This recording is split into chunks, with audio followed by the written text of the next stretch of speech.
What is up, everybody, and welcome back to another Ask Me Anything series about my travels. It is good to start another week on a high note, so happy Monday, everybody.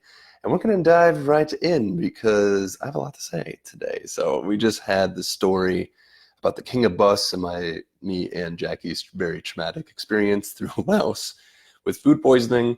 One of the reactions I got, the overwhelming reaction to that, was why the heck did I eat a hamburger in the middle of Laos, which brought up a great question about missing things and what did I miss the most, which is a really interesting topic because the four things that I've written down, I would have never guessed going into a long-term travel situation that I would miss these things because I sort of took them for granted before I left. So thanks, Vince Villanueva, for the great question, and everyone else that responded and laughed to the hilarious story last time. If you didn't hear that story, check it out. You won't regret it. So we'll get started. What did I miss? What did I miss the most? And we'll start with the very obvious one, which was food. Really missed food. And I love food, and I love other cultures' food. It's fantastic, but there's nothing quite like the food that you grew up on. It's just, I don't know, it's that comfort food. And a lot of the breakdowns that me and Jackie had are just the mental hard points in the trip. We're usually triggered full on by some kind of food problem that we like we when we go through something stressful, all the logistics are starting to bear down on us, and we really just want something like home and comforting, and you can't find it, or you try to find it, and it's not the same. Full on mental disaster.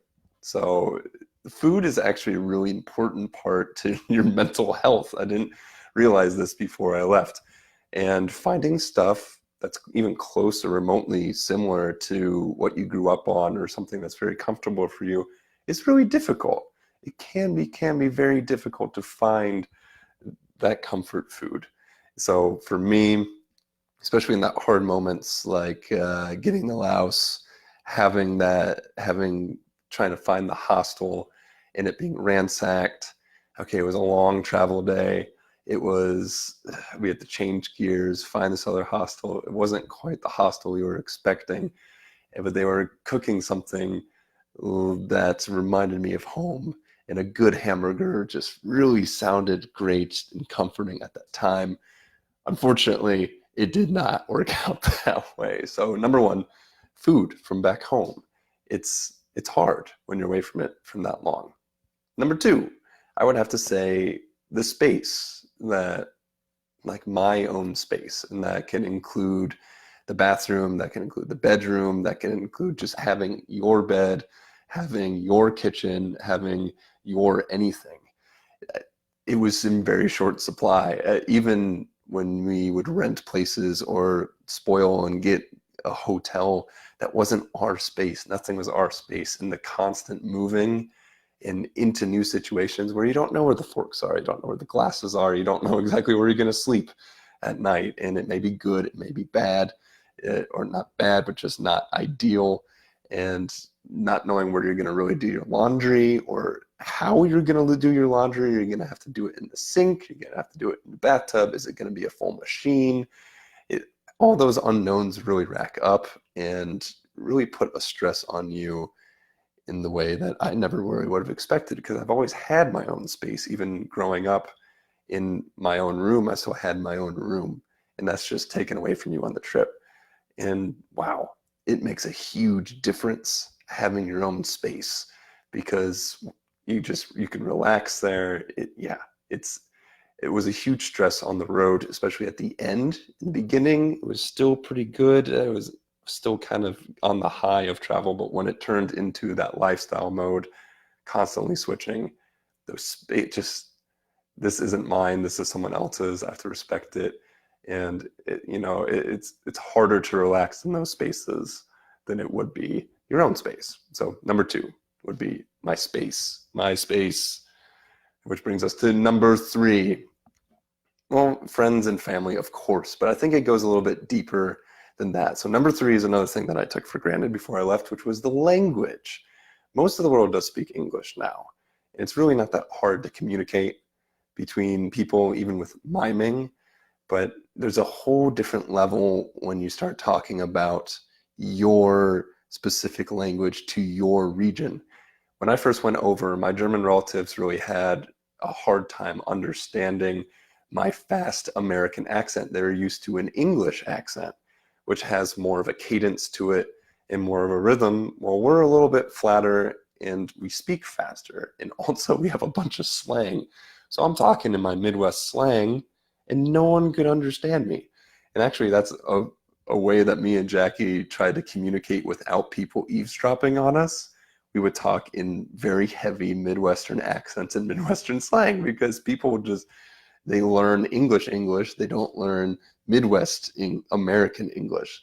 So not being able to let loose and really show my personality and my identity with Midwest English, having to slow down my speaking, oh, I miss that so much. I miss being able to speak fast and not think about it and not have to change my analogies, my jokes, everything else. I really, really missed the whole language aspect, which was something that I completely took for granted back home because we don't really have to worry about it. But language, and with that, the friends and the family, because, well, who do you really speak with all the time? Your friends and your family. And wow, yeah, language, a big, big thing, a big, big thing when on the road for a long time. And that brings us to number 4. And this is more of an abstract thing, but understanding how things worked. That was so, after a long time, oh, did I miss that? Just, okay, I have a problem with my computer or something. I can pick up a phone and just call somebody. I can just call customer support. I can understand what they're saying to me and I can figure it out. I understand how things work in the US, where in somewhere else, you might just not know the systems that are going on. And trying to just combat that day in and day out was really hard. You get used to it, like all things.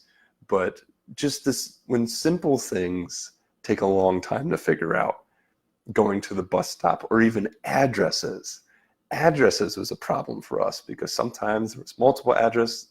A lot of times the countries didn't have the same address structure that we had. So I was trying to look up addresses that just didn't exist. And it was really difficult. It's so much easier to know, okay, what do I need? I need an address. I can look it up. I can find it and go get it. But when you when there is no address, then what do you do? And it's all those little things that add up into, oof, it's tough. It's tough on the road.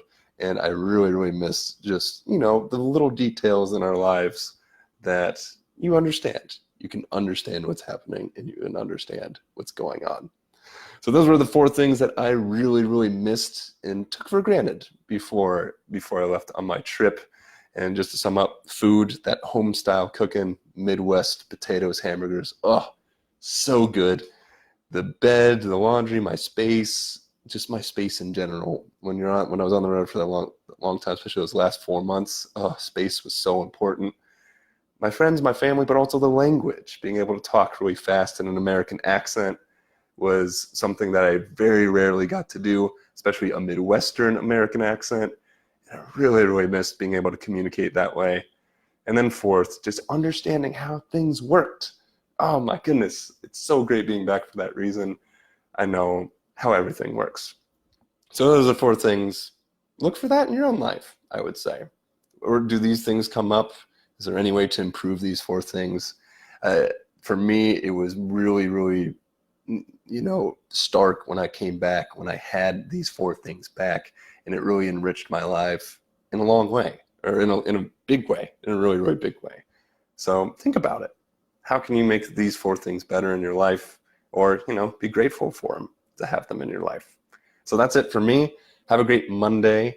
And yeah, that's right. If you have any more questions, just comment in the description or look up the podcast. Yeah, just holler at me. Make sure that I get all to your questions if I've forgotten any. And I will talk to you guys soon. So take it easy and see you later.